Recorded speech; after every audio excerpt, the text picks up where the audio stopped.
Now that I've gotten my base color set up, we're going to go ahead and set up our lines here. So I'm going to go ahead and make a new layer, and I'm going to name it lines.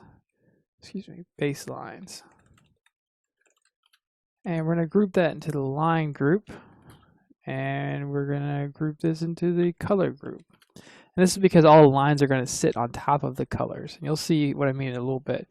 But let's go ahead and grab a brush here, and we're going to set it up and make sure everything's set up the way we want it. So what I've done is I've gone and I've got a regular brush with no spacing, and I've set the shape dynamics on with size jitter to none.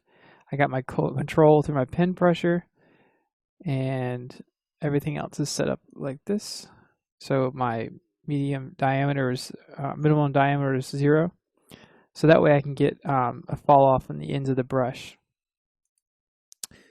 So if I'm using a tablet, you can see I get a little bit of fall off at the ends. Now if you don't have a tablet, it's okay. The original texture I painted with this just to test this out was without a tablet, so it's possible either way. I'm just going to use that for now, but what I'm going to do is I'm going to switch this to a black for right now, because that's the color I'm going to want overlaid on top of this. So to start, I'm going to basically pick the areas that I want to have a outline. So I pretty much want the majority, if we go into UDK, the majority of most of my objects have a dark outline around the outside. So I'm doing that somewhat through the shader and then somewhat through the actual painting of the texture itself. So here at the edges, I've actually painted the black line just to avoid having to do too much through the shader, and I can just do the majority of it through painting the texture like that. So you can see here the black lines. So we're going to go ahead and go through and add those. So if we switch back over to our Photoshop file, let's go ahead and start adding some of these lines in. So with the base lines layer selected, we can click and then drag, and that'll make a line for us straight if you hold down the Shift key. Now, I'm actually going to make this a bit smaller,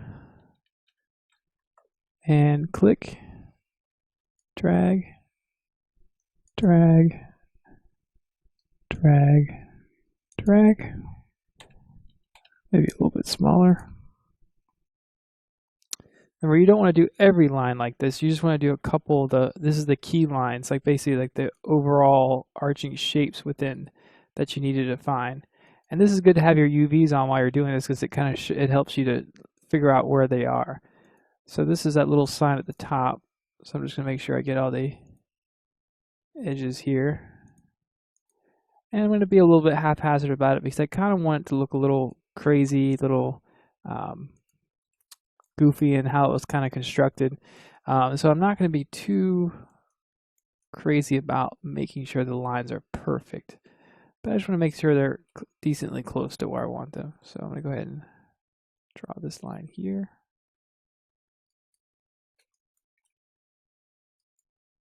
Keep filling these lines in.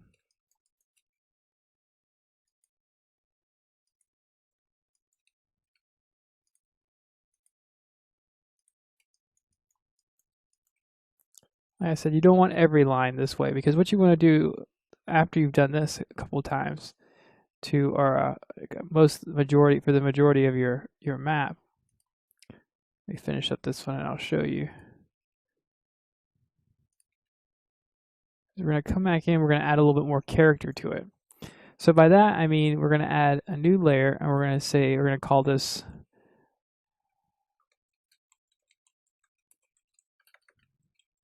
secondary lines.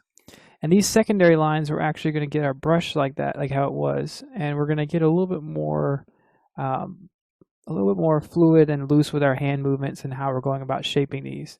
And we're going to change the size of these pretty often. So for instance, like with right here, I know this is the part, if I go into UDK, it's the actual part right here. So I can see that I'm going to go in and add bolts later, but for now, if I go to our model here,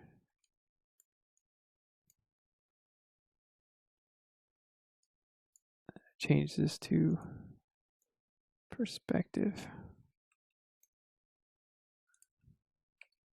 And I'm going to turn off the lit mode.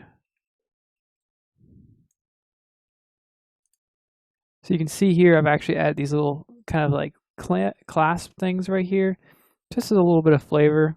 And also a couple other places that I've added like seams, where I feel like it would be constructed a certain way, or just like extra lines to kind of add some visual variety to it. These aren't necessarily, marked in stone or anything like that, or anything particular you have to do, something like this. It's just something a little additive so that you get a little more flavor within the characteristics and personality of the actual model, and it gives you a lot more character overall to the shape and design and everything like that. So move back into Photoshop here, and let's say, for instance, I want to have it so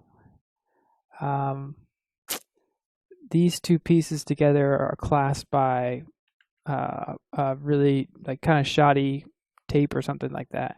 I can come in here and I can add some lines.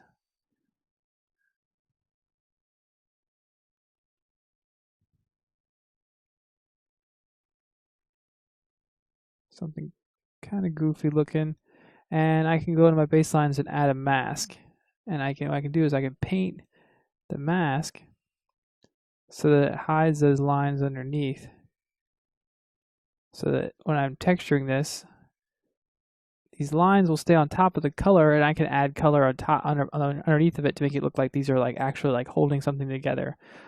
Or let's go to the secondary lines again and paint something else. So say here's the sign or something, and I want to add some scratches or some dents. So I can get some scratches, or maybe, some dents, something that just adds a little bit of visual variety to it.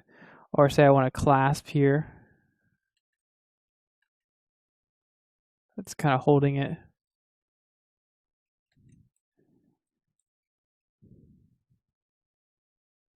Something like that, like a clasp, or anything really that you want to that you think would add some visual variety. As you go along, you'll kind of see there's areas that you feel like a little more blank. You can add some visual spice to it. Go ahead, go for it. It doesn't really hurt. And as you go along, keeping it on that secondary layer will help you so that all you have to do is go back and simply change it with no problems.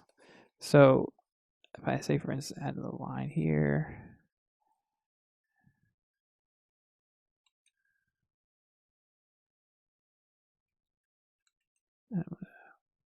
Add a shape here. I'm not sure what any of those shapes really are. Sometimes it's just something for visual variety. And keep going around and picking areas. So I'm going to keep going go back to the baseline here, making sure I hit majority of the areas I want to make sure I hit.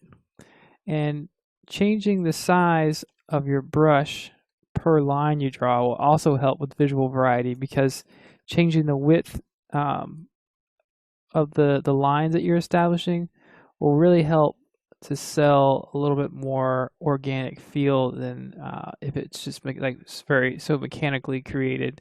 And also because a lot of this as you're going along and doing those secondary lines, they're very organic in how you're doing it, because it's determined by that kind of human hand. So it's kind of a loose gesture. So I want to kind of maintain that